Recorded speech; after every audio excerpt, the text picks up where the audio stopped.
जय सद्गुरू.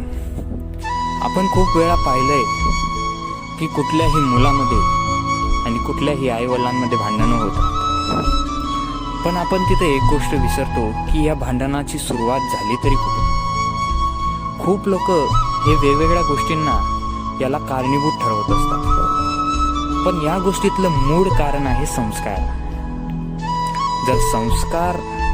जर आपल्या झाडाचं मूड जर खराब असेल तर झाड कितीही उंचावलं तरी एक ना एक दिवस ते पडणारच. तसंच तुमच्याद्वारे दिले गेलेले तुमच्या मुलांना संस्कार हे तुमच्या मुलांचं व तुमचं येणारं भविष्य ठरवतात. जसं एका कोरड्या झाडाला जर आग लागली ना तर ते झाड अख्खं वन जाळण्याची ताकद ठेवतं. म्हणजेच ते झाड आधी स्वतः जळतं, त्याच्यानंतर अख्खं वन जाळून ठेवतं.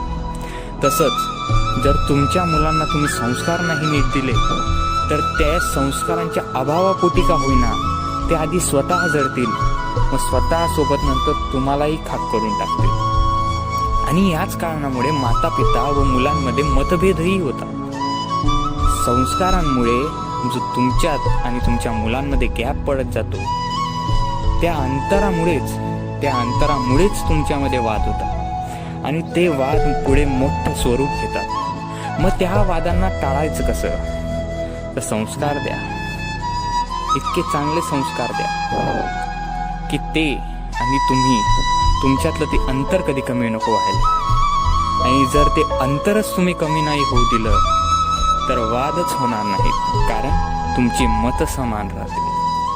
वादाचं प्रमुख कारणच मतभेद आहे. मतभेद संपवा, तुमच्या वादाचं कारण ऑटोमॅटिकली संपून जाणार.